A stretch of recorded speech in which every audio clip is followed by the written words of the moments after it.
व्यासपीठावरील सर्व मान्यवर आणि समोर जमलेल्या माझ्या कुटुंबातील बांधवांनो, भगिनींनो आणि मातांनो,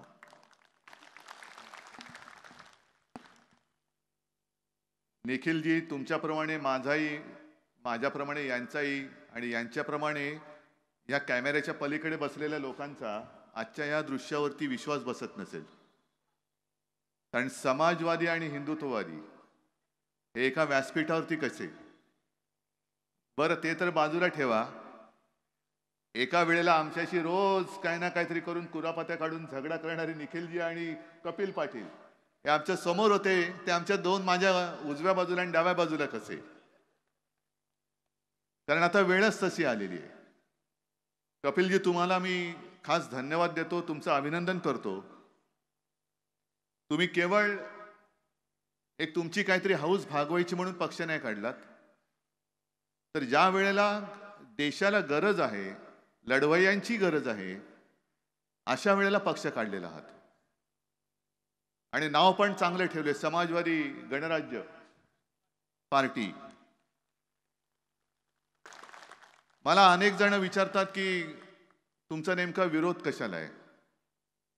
तो विरोध तुमच्या पक्षाचं नाव घेऊनच सांगतो की आता ही जी लढाई होणार आहे ती माजवादी विरुद्ध समाजवादी. एका बाजूला माजलेले आहेत माजवादी आणि या बाजूला समाजवादी. असे माजवादी आणि समाजवादी. बोला, तुम्हाला काय पाहिजे? माजलेले लोक पाहिजेत का समाजवादी म्हणजे तुम्हाला समजून घेणारे लोक पाहिजेत? आणि एक ही गोष्ट खरी आहे की नितीश कुमार काय, अशोकराव काय एवढ्या लवकर जातील आमच्यातून, म्हणजे इथून तिथे, असं कधी वाटलं नव्हतं. कारण सगळ्यात आधी देशामध्ये यांच्या विरुद्ध आघाडी व्हावी अशी इच्छा नुसती व्यक्त करून बसले नव्हते, तर माझ्याही घरी आले होते ते नितीश कुमार. एक सुरुवात चांगली झाली होती, 2-3 बैठका झाल्या आणि नंतर साधारणतः आम्हाला एक संशय यायला लागला होता. तो सोडून द्या, त्या सगळ्या खोलात मी काही जात नाही. पण कपिलजी, तुमचे आजही तिकडे बिहारमध्ये संबंध आहेत. माझं मत आहे, तुम्ही त्यांना सांगा ज्या ज्या वेळेला मोदीजी येतील बिहारमध्ये तेव्हा त्यांना तो एक व्हिडिओ आहे, आज सुद्धा युट्यूबवर अवेलेबल आहे, नसेल तर मी देतो. साधारणतः 8-1 वर्षापूर्वीची बिहारमधल्या निवडणुकीत मोदीजींनी सगळ्यांना सांगितलं होतं कि मैं तो नया था, कुछ समझ में बात आ रही नहीं आ रही थी, अब भी आ रही है, नहीं आ रही हमें नहीं पता, लेकिन उस वक्त तो मेरे समझ में कुछ बात नहीं आ रही थी. अब सारी बातें समझ में आने लगी है और अब पता चला कि 50,000 करोड़ से कुछ बिहार का होने वाला नहीं है. मग त्यांनी त्याच सभेत सांगितलं की कितना दे दूं, 50,000 दे दूं कि और ज्यादा? वो लोक वेड्यासारखी म्हणत होती, और ज्यादा. 60,000 दे दूं कि और ज्यादा, और ज्यादा. 70,000 दे दूं कि और ज्यादा. असं करत करत जणू काय मतांचा लिलावच मांडलाय. असं करत करत 90,000ला बोली थांबली आणि मोदीजींनी 1.25 लाख कोटीचं पॅकेज बिहारला जाहीर केलं होतं 8 वर्षापूर्वी. नितीशजींना विचारा त्यातले किती पैसे आले आणि किती बिहारच्या जनतेसाठी वापरले ह्याचा हिशोब मांडा. जर 1.25 लाख कोटी आले असतील तर मग आम्ही सुद्धा तुमच्याबरोबर यायला तयार आहोत. आमचं उघडच आहे. पण हा जो काही फसवाफसवीचा खेळ सुरू आहे, पूर्वी दिलीप प्रभावळकरांचं एक चांगलं चालायचं हसवा-फसवी, आता मोदीजींचं सुरू आहे फसवा-फसवी. फसवा-फसवी वेगवेगळी रूपं घेऊन येतात, वेगवेगळे काहीतरी. भाई और बहनों, मेरा और आपका बहुत पुराना रिश्ता है. आपण एकदम गांगरून जातो, अरे हो खरं यांचं. पण आपण विसरून जातो की पूर्वी काय बोलले होते. 2 वेळा आमची फसगत झाली. आधीपासून 25-30 वर्ष आधी शिवसेना आणि भारतीय जनता पक्षाची युती होतीच, पण 2 वेळेला आम्ही मोदीजींच्या त्या सगळ्या भूलथापांना भुललो होतो. आम्ही त्यांना पाठिंबा दिला आणि पदरात काय पडले? बरं, धोंडे पडले तरी ठीक आहे, कारण धोंड्याला शेंदूर फासलं तर देव तरी होतो. यांचं काय? नुसतं गेल्या 10 वर्षामध्ये नामांतर झालेली आहेत. योजनांची नावं बदला, स्टेशनचं नाव बदला, शहरांचं बदला. तर 2 शहरांचं मी बदललं, याचा मला अभिमान आहे. छत्रपती संभाजीनगर केलं आणि दुसरं धाराशिव केलं जिल्ह्याचं नाव, याचा मला अभिमान आहे. आणि काँग्रेस राष्ट्रवादीने मला पाठिंबा दिला होता. पण आता नुसतं योजनांचं किंवा गावांचं नाव नाही बदलत. आता यांनी जुमल्याचं नाव सुद्धा गॅरंटी म्हणून केलेलं आहे. जे आतापर्यंत जुमले होते, अच्छे दिन आएंगे, नहीं वो तो जुमला होता है. चुनाव के वक्त तो ऐसी बातें कहनी पड़ती है, उसमें क्या है. 15 लाख रुपए आपके अकाउंट में आ जाएंगे, काला धन आएगा, ये तो जुमला था. आता जुमल्याच्या ऐवजी त्याला नाव दिलं त्यांनी गॅरंटी. तुम्ही किती पैसे खा, काय वाटेल ते करा, भाजपात या, आपका बाल भी नहीं बाका होगा, मेरी गॅरंटी आहे, मोदी गॅरंटी आहे. आणि तुम्हाला खोटं वाटतं की काय मी बोलतोय ते? हा, तुमचा विश्वास आज सुद्धा माझ्यापेक्षा त्यांच्यावर असेल तर मग प्रश्नच मिटला. पण साधी गोष्ट सांगतो, काल भारतीय जनता पक्षाने पहिली यादी जाहीर केली. किती? 195 लोकांची. आता 195 लोकांमध्ये हा त्यांचा प्रश्न आहे, पक्षांतर्गत आहे. मी काय त्याच्यात जाऊ इच्छित नाही, म्हणजे भाजपात पण जाऊ इच्छित नाही आणि त्यांच्या पक्षांतर्गत बाबीत सुद्धा जाऊ इच्छित नाही. पण जी 195 लोकांची यादी आली, त्या यादीमध्ये कोणाकोणाची नावं आहेत? मोदीजींचं आहे, शहांचं आहे, सगळे. पण मोदीजी, आम्हाला नरेंद्र मोदी आणि अमित शहा ही नावं माहिती नव्हती. तुमची आमची ओळख पाळख नव्हती. भारतीय जनता पक्षाची ओळख आम्हाला प्रमोद महाजन आणि गोपीनाथ मुंडे यांनी करून दिली. आणि अगदी शिवसेना भारतीय जनता पक्षाच्या युतीचे शिल्पकार म्हणून सुद्धा प्रमोद महाजन यांचं नाव लिहिलं जातं. आहेच, कारण आमचे कौटुंबिक संबंध तेव्हा होतेच. पण त्यानंतर जे त्यांच्या सोबतीने आले ते नितीन गडकरी आले.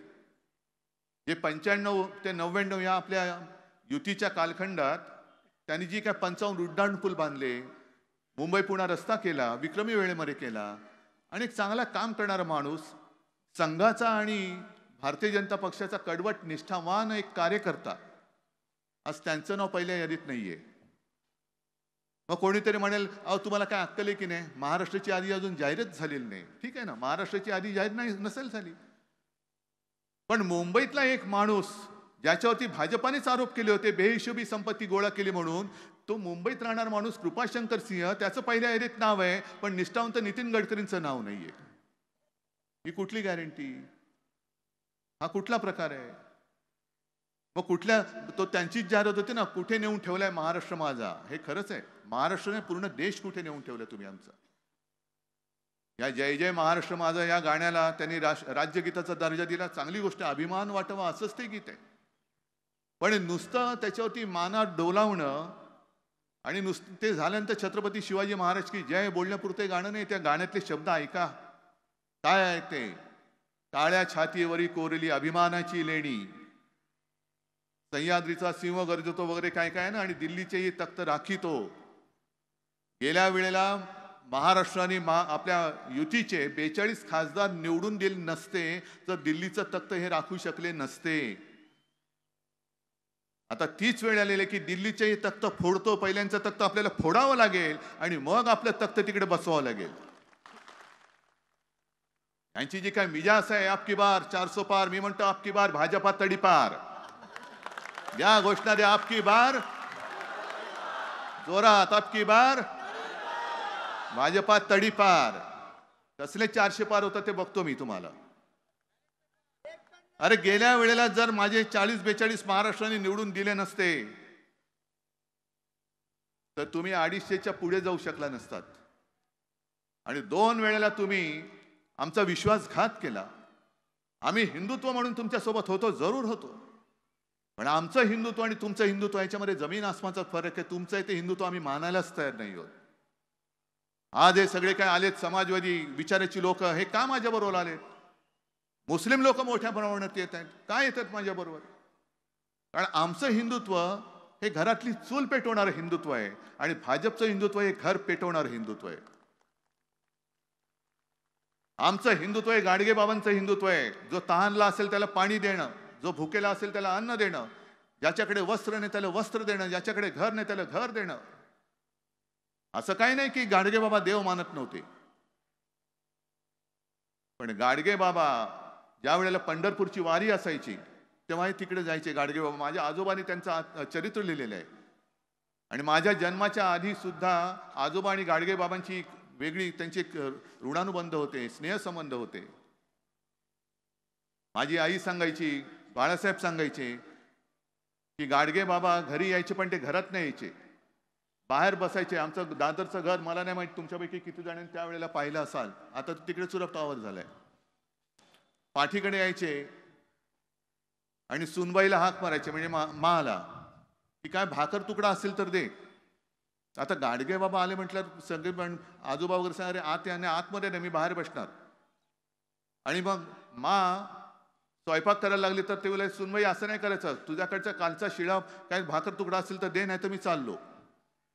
मग ते शिळं काय असेल तर ते खायचे. आणि हे गाडगे बाबा जेव्हा पंढरपूरला जायचे तेव्हा त्यांचा खराटा घेऊन ते तिथल्या ते चंद्रभागेचं वाळवंट झाडत बसायचे काठ. मग कोणतरी जायचं, काय बाबा तुम्ही दर्शन घेतले की नाही मंदिरामध्ये, आषाढी आहे. ते म्हणाले, हा बघ समोर जो पसरलाय ना, हा माझा देव आहे. जे वारकरी असायचे सांगायचं, हा माझा देव आहे. इकडे मुलं बाळ महिला किती आलेल्या आहेत. इकडे जर का साफसफाई नसेल, कचरा साठला तर रोगराई येईल. आणि जर रोगराई आली आणि ह्याच्यामध्ये काहीच घडलं तर तुझा आतला देव सुद्धा मला माफ नाही करणार. पहिले ह्यांची सेवा कर, ह्यांची सेवा केली तर आतला देव तुला पावेल. हे आमचं हिंदुत्व आहे, कारण हे संस्कार लहानपणापासून आमच्यावरती झालेले. आज तुम्ही सगळेजण सोबत आलेत, महाराष्ट्राच्या कानाकोपऱ्यातून आलेला आहात. नेमकं काय करणार? आप आगे बढ़ो, हम तुम्हारे साथ है. आले सगळे तुम्ही साथ. काय करायचं काय सांगा मला. मला कुटुंब प्रमुख मानता, त्याच्याबद्दल तर नक्कीच मी तुमचा ऋणी आहेच. पण नेमकं काम काय करणार? कारण आता पैसा तर अमाप आहे. बरं, गेले 75 वर्ष काँग्रेसने देशाला लुटलं. वर्षाताई मला माहित नाही, वर्षाताई तू किती, वर्षाताई आणि वर्षाताईचे वडील किती वर्ष काँग्रेसमध्ये आहेत, त्याच्यामुळे काँग्रेसने देशाला किती लुटलं आपण हिशोब काढूया. अर्थतज्ञ बसलेत, मला सांगा आता जो काही एक ताळमेळ आलेला आहे निवडणूक रोख्यांचा, त्याच्यात भाजपाकडे किती कोटी आहेत? 8,000 कोटी. आणि काँग्रेसकडे किती आहेत? 800 कोटी. मग कोणी देशाला लुटला? किती, कोणी लुटला? काँग्रेसकडे तर 800 कोटी असतील, यांच्याकडे 8,000 कोटी आहेत, ते सुद्धा गेल्या 10 वर्षातले. म्हणजे जे काँग्रेसला 70 वर्षात जमलं नाही ते आम्ही करून दाखवलं. हे मोदी बोलतात हे एकमेव सत्य आहे की जे काँग्रेसला पैसे जमलं नाही ते भाजपने करून दाखवलं. 800 कोटी काँग्रेसने जमवले, यांनी 8,000 कोटी. आणि तरी काँग्रेसवरती आरोप करतायत यांनी देशाला लुटला. संपूर्ण एक असं वातावरण करायचं आणि ह्या पैशाचा वापर किंवा गैरवापर प्रचंड मोठ्या प्रमाणाची जाहिराती करून करायच्या. म्हणजे मोठमोठ्या जाहिराती मी प्रत्येक माझ्या सभेत सांगतो. एखाद्या महिलेचा, गरीब महिलेचा फोटो लावायचा आणि त्याच्याबरोबर बाजूला लिहायचं, अशा 50 लाख कुटुंबियांना प्रधानमंत्री आवास योजनेमध्ये घर मिळालं. अशी ती महिला असते की जी कुठे शोधायची म्हटलं तरी सापडणार नाही. पण गेल्या वर्षी एका न्यूज चॅनलने त्याचा पाठपुरावा केला आणि त्या बाई बंगालमध्ये सापडल्या. लक्ष्मीबाई त्यांचं नाव. मग त्यांच्या घरी गेल्या, मोठ्या एका पेपरमध्ये फुल पेज जाहिरात आलेली. त्या लक्ष्मीबाईंचा फोटो, मोदीजींचा फोटो. आणि गेल्या वर्षी असं लिहिलं होतं की असं जवळपास 24 लाख कुटुंबियांना मोदीजींनी छप्पर दिलं. मग त्या वार्ताहर बाई होत्या, त्या घरी गेल्या शोधत. आणि मग त्यांनी विचारलं की आपका नाम लक्ष्मीबाई है? हाँ. आपकी तस्वीर आई है? हाँ. कुछ लोगों ने, मुझे सुबह उठा तो मुझे पता चला, कुछ लोगों ने कहा कि आपकी फोटो आई है. तो ये फोटो कब ली? तो हमें पता नहीं ये कब ली. तो आपको क्या घर मिला? ये घर आपका है? तो ले हाँ मेरा है. मेरा नहीं, मैं यहाँ रहती हूँ, मेरा नहीं है, ये तो किराए का घर है, लेकिन इसमें तो लिखा है आपको घर दिया. तो ले देखो ये घर है, 500 रुपया महीना मुझे भाड़ा देना पड़ता है. मग त्या बाईने सांगितलं की कुठेतरी त्या कामाला गेल्या होत्या, तिकडे बहुतेक हा फोटो काढला असेल. म्हणजे कोणाचाही कशाचा पत्ता नाहीये, पण फोटो आहे आणि बाजूला प्रधानमंत्र्यांचा फोटो आहे म्हटल्यानंतर आपण विश्वास ठेवतो की अरे माझ्या गावात नसेल पण बाजूच्या गावात नक्की घर दिलं असेल, कारण प्रधानमंत्र्यांचा फोटो आहे. अजूनही जनतेचा सरकारवरती नाही पण सरकारी जाहिरातीवरती थोडा विश्वास आहे. आणि इकडेच आपण फसतो. उज्ज्वला योजना, एवढ्या लाख लोकांना आम्ही गॅस सिलेंडर दिला, एवढ्या कोटी लोकांना आम्ही रोजगार दिला. कुठे आहे, कुठे रोजगार कुठे आहे? आणि संपूर्ण वागडी जी तुम्ही फिरता, आम्ही सगळेच फिरतो आहोत, तुम्ही सुद्धा फिरतात, तुम्ही तर जनतेमध्येच असता. जिथे जिथे जातो तिथे तिथे असंतोष आहे. शेतकरी आक्रोश करतोय, कामगार आक्रोश करतोय, विद्यार्थी आक्रोश करतोय. पण सगळ्यांच्या मनामध्ये एकच भीती आहे की ईव्हीएम मध्ये काय होणार. बरोबर ना? तुमच्याही मनात आहे ईव्हीएमचं काय, ईव्हीएमचं काय, ईव्हीएमचं काय. असा एक संभ्रम निर्माण केला जातोय की काय वाटेल ते झालं तरी ईव्हीएम मध्ये ते घोटाळा करतील आणि ते जिंकतील. अजिबात नाही. या वेळेला जर त्यांनी तसा प्रयत्न केला, उघड उघड असंतोष, रोष दिसतोय, सरकार विरुद्ध रोष दिसतोय, पण ईव्हीएम मध्ये घोटाळा करून जर भाजपा जिंकलं तर देशात मध्ये असंतोषाचा भडका उडाल्याशिवाय राहणार नाही. एवढा तीव्र असंतोष हा जनतेमध्ये आहे. करून बघाच, ईव्हीएम घोटाळा करूनच बघा तुम्ही. कारण प्रत्येक वेळेला काहीतरी एक, म्हणजे आता तेलंगणामध्ये काँग्रेस जिंकली, मग ईव्हीएम कुठे गेली, इकडे ते जिंकले मग ते कुठे गेलं. नाही पण देशभर जो एक आक्रोश आहे, आणि मी तर जातो लोकांमध्ये, जातो शेतकऱ्यांमध्ये जातो. इथे कोणी शेतकरी असल्याचा प्रश्न नाहीये, पण ग्रामीण भागामध्ये माझ्या जाहीर सभेमध्ये जवळपास सगळेच्या सगळे शेतकरी असतात. मी विचारतो शेतकरी किती आहेत, हात वर करा. मग शेतकरी सगळे हात वर करतात आणि त्यांना मी सरळ विचारतो, मी मुख्यमंत्री असताना महाविकास आघाडी सरकारने जे तुमचं कर्ज माफ केलं होतं, कर्जमुक्ती केली होती, ती तुम्हाला मिळाली होती की नाही ते सांगा, उघड सांगा. आणि मी चॅनलच्या समोर विचारतो त्यांना. सगळेजण जोरात ओरडून सांगतात हो मिळाली होती. आपत्तीमध्ये जी मदत महाविकास आघाडी सरकारने केली होती ती तुमच्यापर्यंत पोहोचली होती की नव्हती, सगळे सांगतात मिळाली होती. मग आता त्याच्यानंतर हा दुष्काळात 13वा महिना म्हणून हे घटनाबाह्य सरकार आलेलं आहे, त्यांनी केलेली मदत पोचते का? त्याला पोचलेलीच नाहीये. कर्जमाफी तर सोडूनच द्या, पुन्हा कर्जाचा डोंगर चढलेला आहे.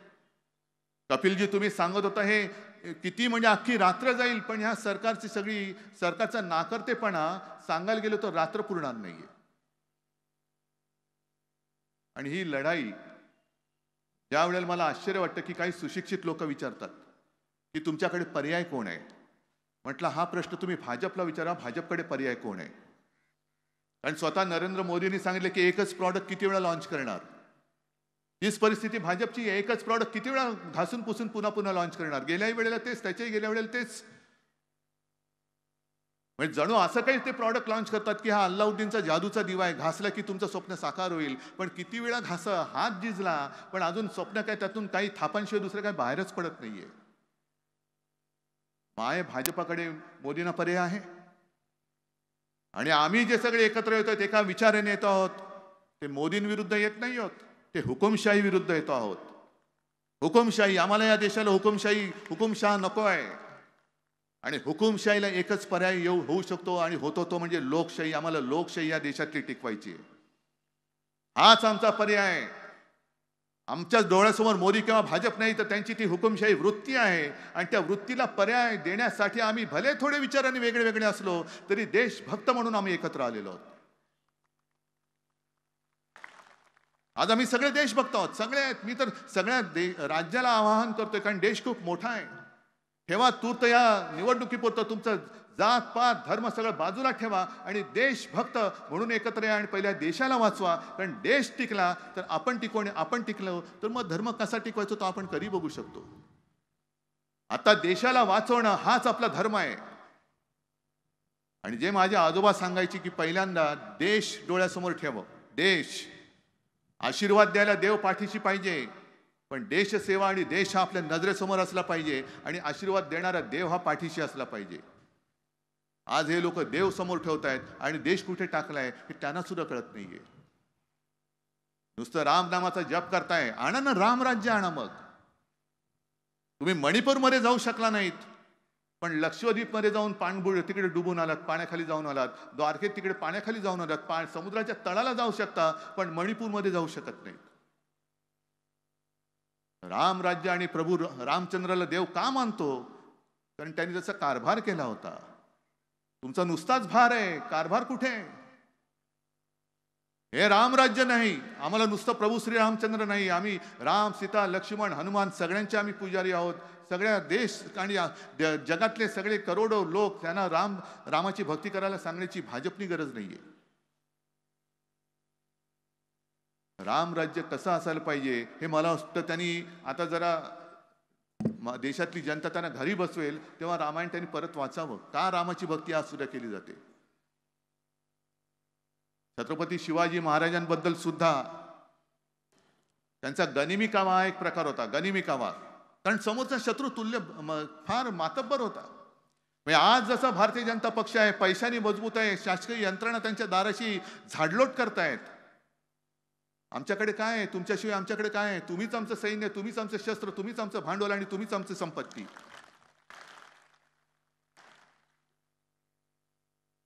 छत्रपती शिवाजी महाराजांनी सुद्धा गरिमी कावाचा तेव्हा अवलंब केला होता. पण संपूर्ण इतिहासामध्ये एक सुद्धा उल्लेख असा नाही की छत्रपती शिवाजी महाराजांनी त्यांच्या मित्राला दगा दिला. एक सुद्धा उदाहरण मिळणार नाही.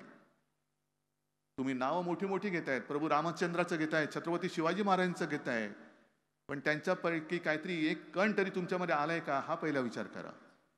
आणि म्हणून मला तुम्हाला सगळ्यांना सांगायचं की ही लढाई, मला एका गोष्टीचं नक्की समाधान आहे. माझ्या आधी देखील मुख्यमंत्री झाले, माझ्या नंतर तर घटनाबाह्य झालेच आहेत, उद्याही होतील. ही मुख्यमंत्र्यांची यादी आणि मुख्यमंत्र्यांची पाठी वाढत जाईल. पण संपूर्ण महाराष्ट्रामध्ये कुटुंबातील एक हा जो तुम्ही मला सन्मान दिलेला आहे, हे सौभाग्य दुसऱ्या कोणत्याही मुख्यमंत्र्याच्या नशिबी अजून तरी आलेलं नाहीये.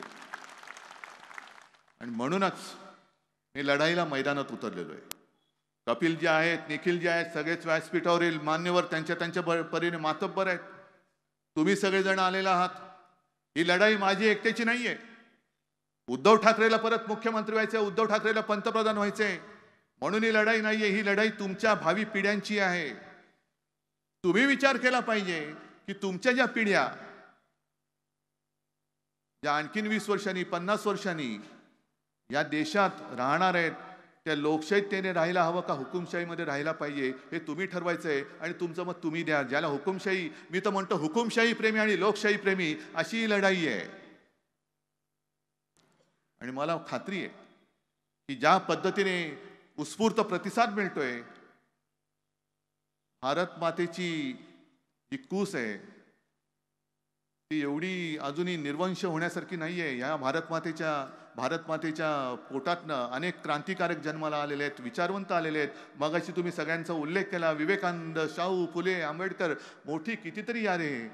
तीच भारत माता ही गुलामगिरी पुन्हा स्वीकारू शकणार नाही. आणि गुलामगिरीचा अंत करण्याची कदाचित मोठी जबाबदारी ही छत्रपती शिवाजी महाराजांनी आपल्यावरती सोपवली नसेल ना. कारण पूर्वी सगळेजण होऊन गेले.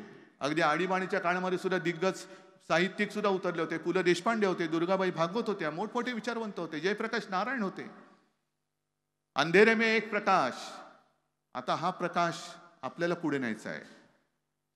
आणि ही जबाबदारी कदाचित मोठी ऐतिहासिक जबाबदारी की भारतामध्ये हुकुमशहा जन्माला येताच क्षणी कसा गाडला जातो आणि ह्या पिढीने तो कसा गाडून दाखवला हे दाखवण्याची जबाबदारी आपल्यावरती आलेली आहे. आणि एवढ्या मोठ्या संख्येने तुम्ही आलात. मला खात्री आहे जे बिहारमध्ये होतं असं म्हणतात की बिहारमध्ये तेव्हा ती सुरुवात झाली होती गांधी मैदानापासून. पण माझा महाराष्ट्र सुद्धा देशाला दिशा दाखवतो आणि महाराष्ट्र जे करेल ते संपूर्ण देशासाठी करेल. आणि पहिला हुकुमशाहीचा पराभव, पहिलं हुकुमशाहीचं थडगं हे छत्रपती शिवरायाचा महाराष्ट्र बांधून दाखवल्याशिवाय राहणार नाही. हा एक आत्मविश्वास बाळगतो. तुम्हाला सगळ्यांना धन्यवाद देतो, शुभेच्छा देतो. जय हिंद, जय महाराष्ट्र.